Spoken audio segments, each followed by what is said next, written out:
지식재산가 세상 이야기를 전해드리는 방구석 유튜버 김기환 TV.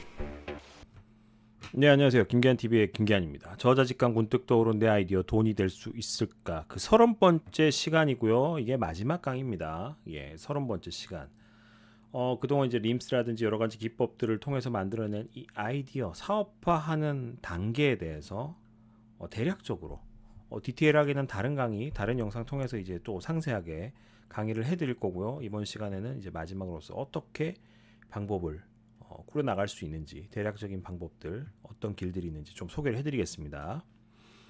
일단은 이 아이디어 가지고 사업 계획서라는 거를 기본적으로 써야 돼요. 그러니까 사업 계획서만 전문적으로 쓰는 콘텐츠를 따로 이제 하나 만들어 드릴 건데, 우선은 사업 계획서라는 게 얘기는 많이 들어보셨잖아요. 이게 뭐가 포함이 되어 있는지, 어떤 내용을 포함하고 있는지, 요것만 일단 좀 간략하게 좀 살펴볼게요. 우선 사업 계획서에서는 사업 개요, 예. 사업 개요가 제일 먼저 나와야 돼요. 그러니까 제품, 서비스 소개, 내가 뭘 팔 건지, 어떤 부가가치를 어떻게 창출할 것인가에 대해서 대안이 먼저 나와야 되고, 그다음에 이제 회사 개요, 회사 설립 배경, 비전, 창업자의 이력.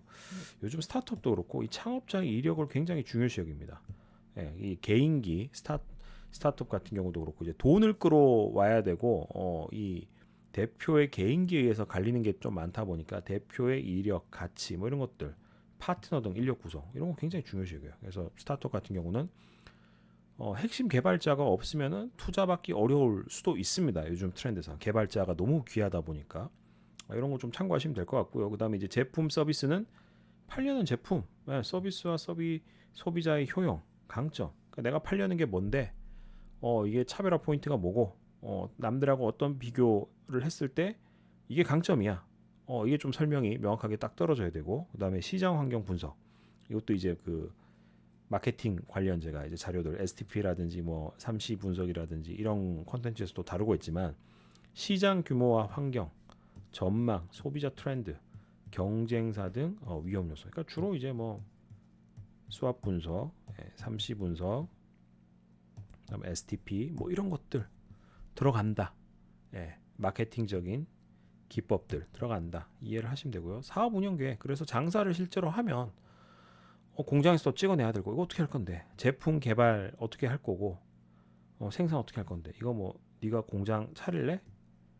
아웃소싱 줄래? 규모는 뭐 어떻게? 그다음에 그렇게 했을 때 원가는 얼마 돼? 뭐 10원? 아웃소싱 줬으니까 15원 개당? 판매망 어떻게 확보할 건데? 결국은 이제 제일 중요한 것 중에 하나가 이제 판로예요, 판로. 예. 그래서 뭐 사실 스타트업도 그렇고 뭐 벤처도 그렇고 대부분 그 투자 잘 받는 데들 언론에 언급되고 이런 데들 보면은 다 따지고 보면은 선 물량 확보, 선 주문 받아놓고 투자 받는 이런 데가 많아요. 이게 좀 꼼수라면 꼼수일 수도 있는데 좀 투자자 입장에서는 확실한 데다가 투자를 하고 싶은 게 심리이기 때문에 당연한 거고 이런 부분에 대한 사업 운영 계획이 명확해야지 좋은 사업 계획서가 될 수 있다라는 걸 일단 이해를 하실 필요가 있고요. 그 다음에 마케팅 계획 결국은 이제 팔로하고 연결이 되는 부분이에요.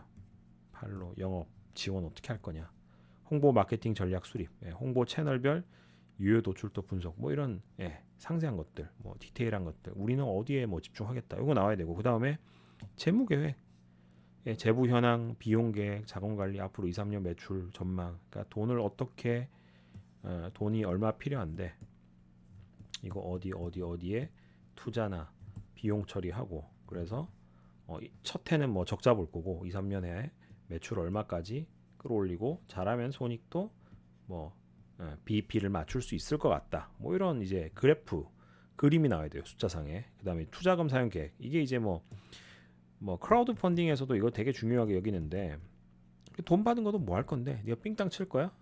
뭐 이제 기업가 정신이라든지 모럴 해자드 이제 해먹는 그런 나쁜 사람들이 많다 보니까 이 부분을 좀 많이 클리어하게 좀 설명해 줄 필요가 있습니다. 투자금의 사용 계획, 자금 집행에 따른 기대 효과, 돈을 얼마 써서 어떤 효과를 낼 수 있어. 이거 명확하게 나와야 되고요. 사업 추진 계획과 위기 관리, 개발, 양산, 판매, 마케팅, 투자 등 사업의 타임 테이블, 시계열적으로 뭐를 언제까지 하고 이거 일정표가 이왕이면 잘 나와야 돼요. 그래서 이거 못했을 때 백업 플랜. 이거 어떻게 하겠다. 재무적 위기 어떻게 이제 막겠다. 이런 백업 플랜까지 있으면 더더욱 신뢰가 가겠죠. 이게 일단 기본적으로 있어야지 창업의 기본은 이게 뭐 다는 아니지만 시작이에요. 이게 시작이에요. 정말 시작이에요. 물론 이제 시제품도 만들어보고 여러 가지 단계가 있지만은 이게 있어요. 이것만 놓고 봤을 때 창업하고 라이센싱. 저는 사실 라이센싱 쪽이 경험이 있고 이쪽이 뭐 저는 전문가라는 표현을 되게 쓰는 걸 싫어하지만은 좀 귀한 경험이 있는 뭐 케이스다 보니까 이쪽으로 스타트업 하시는 분들한테 코칭을 좀 많이 해주고 제 경험에 대한 얘기를 많이 해주고 있어요. 왜냐? 창업이 너무 힘들고 너무 리스키하기 때문이에요. 그리고 이제 지식재산을 공부해 보신 분들은 아시겠지만 이상적인 거는 라이센싱해서 내 아이디어 권리를 가지고 그거 가지고 장사하는 것도 하나의 방법이거든요. 사업하는 방법이거든요. 물론 창업해서 굉장히 큰 리스크를 지고 큰 돈을 벌 수 있는 것보다는 못하겠지만 리스크를 최소화하고 그래도 나쁘지 않은 돈을 꾸준히 뽑아낼 수 있기 때문이죠. 일단 자신의 아이디어로 직접 사업을 하는 경우에는 준비된 사업 계획서 혹은 이제 지식재산권 이런 거 이제 바탕으로 투자 유치를 해야 돼요. 나 이런 사업 할 건데 투자해 주십시오. 요 과정도 이제 뭐 데모데이 뭐 여러 가지 내용들이 있지만은 요걸 일단 생략을 하고 그러면 이제 요 세 가지 정도 그림이 그려집니다. 직접 생산 라인 구축하고 판매망도 그러니까 직접 창업해서 생산, 판매까지 이게 되게 힘들어요. 판매망을 내가 직접 구축한다는 거 굉장히 힘들어요. 그래서 이렇게 할 수도 있고 직접 생산 라인을 구축하고 판매망에는 이제 공급만 세린 시킨다고 하죠. 그래서 유통에다가 세린을 해주면 유통에서 알아서 팔도록 유통에 어느 정도 마진을 보고 이게 가장 이제 일반적인 구조다라고 생각하시면 되고 반대로 또 이럴 수도 있습니다. 참 재미난 케이스인데 가끔 있어요. 판매는 직접 해요. 이커머스로 직접 합니다. 근데 이제 생산은 아웃소싱을 줘요. OEM이나 ODM 뭐 이런 식으로 내가 직접 라인 가지고 생산하는 게 아니라 최소한의 연구 인력 연구소만 가지고 생산을 다 외주를 줘버립니다. 이런 방법도 있고요. 이제 저 같은 쫄보들 사업할 역량이 안 되는 겁이 많은 쫄보들은 본인이 사업할 의지가 없는 경우는 두 가지 방법이 있는데 일단 첫 번째로 자신의 아이디어만 라이센싱하는 경우 제가 이제 2번 경험이 있다고 했죠. 그 중에 이제 한 번은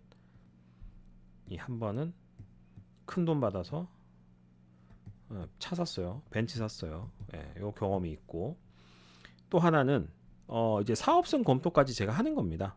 이게 사업이 돼, 그림이 돼. 근데 나보다는 전문가인 네가 이거 사가지고 가서 이제 여기서 엑시트 하는 거예요. 흔히 말을 하는 여기서 엑시트 하는 거예요. 그래서 크라우드 펀딩을 통한 프리마케팅 경험을 하고 시장성 분석을 하는 거죠. 그리고는 이 피드백 받은 거 가지고 이 사업성 검토, 사업성이 있어. 그리고 이제 내 아이디어 보완, 요거 하고는 이러면 이제 더 잘 팔 것 같아. 근데 더 잘하는 네가 가서 팔아. 이렇게 하고는 이제 이전을 하는데 사업성에 대한 테스트, 프리마케팅을 해본 경험, 데이터가 있기 때문에 아무것도 없이 라이센싱 하는 것보다는 더 수월하게 라이센싱을 할 수가 있습니다. 이쪽으로 저는 좀 많이 추천을 드리고 있고요. 투자 받아서 사업하는 경우에는 이제 이런 단어들 익숙하실 건데 좀 눈요기 좀 해주시면 좋을 것 같습니다. 투자는 이제 누구에게서 어디서 어떻게 받아야 하나. 그러니까 K 스타트업 같은 경우 시드머니 최고 1억 원 지원하는데 이거 솔직히 얘기를 하면은 개나 소나 그냥 1억 거의 다 받고 시작한다고 보시면 돼요. 최소 5천인데 1억 웬간하면 다 받고 시작한다. 요즘 그만큼 이제 공략법에 대한 게 너무 오픈이 잘 되어 있어요.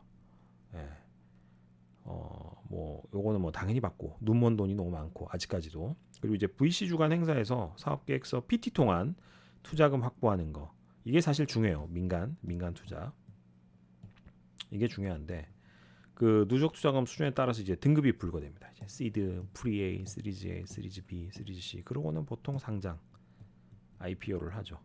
뭐 이 사이에 이제 엑시트 할 수도 있는 거고. 이런 단계가 있다라는 거 정도만 일단 이번 시간에 좀 알아두시고 따로 다 개별적으로 컨텐츠화 할 겁니다. 궁극적으로 이제 흑자 전환 하는 게 뭐 이상적이겠지만은 이게 힘들어요. 엑시트 할 때 보면 적자 상태에서도 엑시트 많이 합니다. 혹은 이제 사업성 인정을 받아서 IPO. 이게 제일 뭐 꿈이죠, 꿈. 이거는 정말 꿈이에요. 이거는 뭐 사업하시는 분들의 꿈인데 가능성이 정말 하늘의 별 따기 중에 별 따기 중에 별 따기다. 스카이 들어가는 것보다 더 어렵다. 그 정도 얘기를 드리고 외부 투자자에게 주식을 공개하는 것이 이제 창업자나 VC들이 원하는 방향이긴 합니다만 그 전에 대부분 엑시트 한다 정도 이해를 하시면 될 것 같고요. 라이센싱을 하는 경우 제가 이제 요 시나리오로 이제 주로 엑시트 전략을 세울 때 좀 자문을 많이 해드리는데 일단 지식재산권 확보가 전제예요. 전제인데 정말 나쁘게 얘기를 하면 한 700만 원, 500에서 700만 원 정도 돈 주면 나쁜 변리사들이 특허 만들어 줍니다. 특허 만들어 줘요. 이건 저는 비추인데 이게 등록된 특허가 가치가 없는 특허는 의미 없잖아요. 이거 가지고 장사하라. 이거는 말이 안 되는 거고 이런 브로커들 만나면은 그냥 무시하십시오. 사업성 있는 아이디어를 본인이 만드셔야 돼요. 그거 가지고 특허권 만들고 이거 가지고 내 아이디어 가지고 장사를 하는 거기 때문에 이런 브로커는 무시하시고 라이센싱 계획을 이제 통해서 전용권 실시권 요게 있고 통상 실시권 이런 게 있어요. 전용권은 아이디어를 한 사람에게 한 기업에게 독점적으로 주는 거예요. 근데 얘가 장사 똑바로 안 하거나 사업하다가 드랍을 하면은 나도 이제 돈 나올 구멍이 없는 거예요. 새가 되는 거예요. 그래서 일반적으로는 통상 실시권이라고 해서 여러 사람하고 이 라이센싱 하는 거. 너는 대구에서만 팔아, 너는 부산에서만 팔아, 너는 인도에서만 장사해, 너는 미국에서만 장사해, 이런 식으로 관할을 이제 좀 나눠준다라고 보시면 되고, 라이센싱 계약을 하는 경우 계약자의 사업 성과하고는 상관없이 일정한 금액으로 라이센싱, 그러니까 이제 정액으로 하는 방법이 있고, 그다음에 이제 혹은 사업 실적에 비례하게 라이센싱 금액을 지속적으로 받을 수 있는 로열티 계약을 맺는 방법이 있습니다. 여기 이제 요 단어가 익숙하죠, 로열티 계약. 근데 저는 벤츠 살 때 정액으로 받았어요.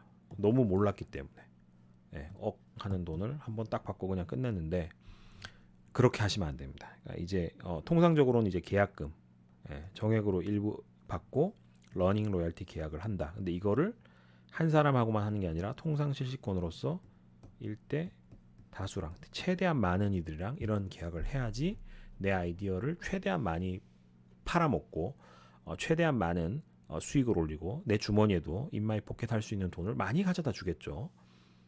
요 정도 상식은 이해를 하셔야 되고 계약을 할 때 라이센싱 계약을 할 때 라이센싱 계약법 강의를 따로 할 건데 요 정도는 아셔야 돼요. 이거 모르고 잘못 계약하셨다가는 저처럼 고생합니다. 큰 돈 받고도 고생을 합니다. 라이센스 허락의 범위, 실시권을 허락하는 기간, 지역, 이제 실시의 범위 이런 거를 구체적으로 특정하셔야 돼요. 안 그러면 이제 예상치 못한 손해를 입습니다. 그래서 요거 명확하게 해야 되고 언제부터 언제까지, 지역은 어디만, 통상 실시권 아까 제가 예를 들면서 너는 대구에서만 팔아, 너는 부산에서만 팔아, 너는 인도에서만 팔아 이렇게 권리, 장사할 수 있는 지역 명확하게 딱 나눠줘야 되고요. 그다음 대가, 실적 로얄티냐 비실적 로얄티냐 요거 이제 비교를 해야 되는데 판매 가격, 물가 이런 거 변동 따라서 이제 실적 로얄티는 대가 금액이 변동이 되겠죠. 더 올라가겠죠.